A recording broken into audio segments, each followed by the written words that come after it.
দেখেন, আমরা বিগত সময়ে বিভিন্ন সময় অসংখ্য দর্শনের ক্ষেত্রে দেখেছি আসামি গ্রেপ্তার হয় কিন্তু তার কোনো দৃশ্যমান শাস্তি হয় না, বিচার হয় না।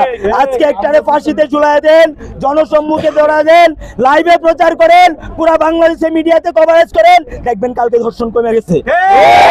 যদি এটা না করেন তাহলে বুঝবো আপনারাও চান এই আইনের ফাঁক ফুকর দিয়ে পয়সাওয়ালা মানুষজন বের হয়ে যাক এবং প্রত্যেকটা ধর্ষক মুক্তি পাক, আর আমাদের রামিসার মতো ছোট ছোট বাচ্চারা ধর্ষিতা হোক, কিন্তু আমরা এটা হইতে দিব না। আমরা আজকে খুবই দুঃখজনক একটা পরিস্থিতির সামনে এসে দাঁড়িয়েছি। আপনারা জানেন, গতকাল আমাদের একটা ছোট্ট বোন, যার বয়স মাত্র 7 বছর, তাকে নির্মমভাবে ধর্ষণ করা হয়েছে। ধর্ষণ করে নৃশংসভাবে গলা কেটে হত্যা করা হয়েছে। লজ্জা লজ্জা। আপনারা জানেন, শুধু এই না, গত 7 দিনে সারা দেশে বিভিন্ন জায়গায় 4 জন শিশুকে ধর্ষণ করে হত্যা করা হয়েছে এবং টোটাল 5 জন শিশুকে ধর্ষণ করা হয়েছে, তার মধ্যে 4 জনকে ধর্ষণ করে হত্যা করা হয়েছে। আপনারা জানবেন, আজকে শুধুমাত্র 24 ঘন্টায় 3টা ধর্ষণ করা হয়েছে, কিন্তু আমরা এখন পর্যন্ত সরকারের কোনো ভ্রুক্ষেপ দেখতে পাচ্ছি না। আপনারা দেখেছেন, আজকে রামিসার বাবা বলেছে আপনারা বিচার করতে পারবেন না। উনার বয়স 55 বছর, উনি 55 বছর বয়সে কোন রকম দৃষ্টান্ত দেখেন নাই, কোন রকম এক্সাম্পল দেখেন নাই, তার কারণে উনি বিচার পর্যন্ত চাচ্ছেন না। এটা একটা রাষ্ট্রের জন্য লজ্জা, এটা একটা দেশের জন্য লজ্জা, এবং এটা বর্তমান সরকারের চরম ব্যর্থতা।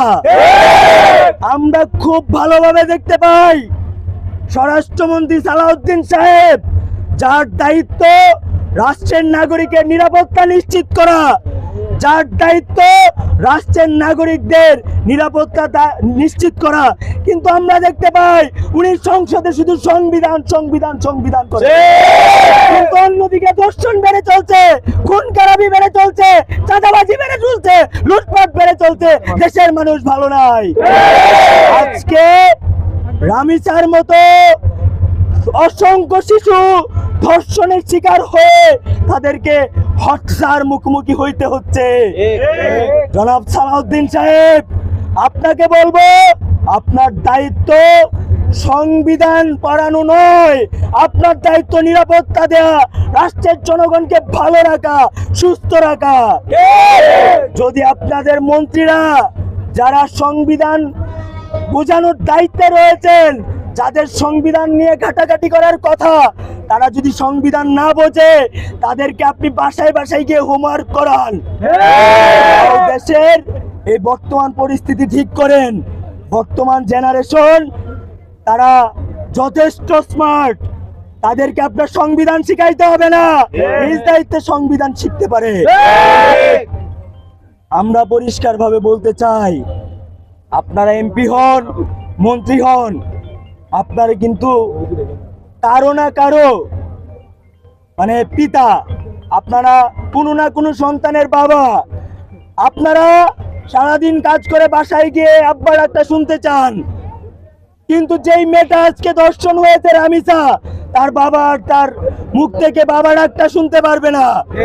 আজকে যদি আপনাদের কারো সন্তান এইভাবে ধর্ষণের শিকার হইতো, একবার চোখটা বন্ধ করে ভাবেন, যদি রামিসা আপনার সন্তান হইতো, একবার চোখটা বন্ধ করে ভাবেন, যদি রামিসা আপনার ছেলে হইতো, আপনার মেয়ে হইতো, আপনার সন্তান হইতো, তাহলে কি আপনি এভাবে নিশ্চুপ থাকতে পারতেন? পারতেন না, কিন্তু আপনারা সেটা ভাবেন না। আজকে দেখা যাইতো, যদি কোনো এমপি মন্ত্রীর মেয়ে এভাবে ধর্ষিত হইতো, তাহলে সারা দেশে বিক্ষোভে ফেটে পড়তো, মিছিল মিটিং এর অবস্থা খুবই খারাপ হয়ে যেত, দেখা যাইতো মন্ত্রণালয়ে দৌড়াদৌড়ি শুরু হয়ে গেছে। কিন্তু রামিসার বাবা একজন সামান্য মানুষ, একজন সাধারণ নাগরিক, যার কারণে আপনাদের কোনো ভ্রুক্ষেপ নাই। এইটাকে আমরা ধিক্কার জানাই। প্রিয় উপস্থিতি, আমরা এই বীর চট্টলা 16 থেকে জানাইতে চাই, আপনারা যদি দ্রুত সময়ের মধ্যে কোনো তামাশা না করে বিচার নিশ্চিত না করতে পারেন, তাহলে এটার পরিণতি আপনাদেরকেই ভোগ করতে হবে। আমরা আর কোনো রামিসাকে হারাইতে চাই না। আজকে শুধুমাত্র এখানে দাঁড়িয়েছি ছাত্র শক্তির কেউ হিসাবে নয়, একজন বোনের ভাই হিসেবে। একটা ছোট্ট বোন আছে, আমি জানি না কালকে রাস্তায় বের হইলে তারে না কেউ ধর্ষণ করে মাইরা ফেলায়। এখানে প্রত্যেকটা ভাই আজকে দাঁড়িয়েছে তাদের বোনেদের নিরাপত্তা নিশ্চিত করার জন্য। আর কোনো রামিসাকে আমরা হারাইতে চাই না, আর কোনো আসিয়াকে আমরা হারাইতে চাই না। আমরা বলতে চাই কোনো রকম ঢিলামি কইরেন না। আমরা দেখেছি পূর্ববর্তী সময়ে আমরা 90 দিনের মধ্যে দর্শক চিহ্নিত হওয়ার পরে বিচার কার্য নিশ্চিতের আহ্বান জানিয়েছিলাম, কিন্তু আমরা সেটার কোনো দৃশ্যমান পদক্ষেপ আমরা দেখতে পাই নাই। এইবার আমরা বলতে চাই আমাদের আর বোনকে আমরা হারাবো না, কিন্তু এটার যদি দৃষ্টান্তমূলক বিচার আপনারা না করেন তাহলে এইটার শেষ আমরা দেখে ছাড়বো ইনশাআল্লাহ। যতদিন প্রাণ আছে, যতদিন এই দেহে রক্ত আছে, ধমনীতে রক্ত প্রবাহিত হচ্ছে, ততদিন আর কোনো রামিসাকে আমরা হারাইতে দিব না বাইচা থাকলে। যদি আমরা দ্রুত সময়ের মধ্যে এটার কোনো দৃশ্যমান পদক্ষেপ আমরা না দেখতে পারি, তখন আমরা সাংগঠনিক সিদ্ধান্তে যাব এবং আমরা সারা দেশের মানুষকে নিয়ে, প্রত্যেকটা রামিসার ভাইদেরকে নিয়ে আমরা সারা দেশেই কঠোর আন্দোলন গড়ে তুলবো ইনশাল্লাহ।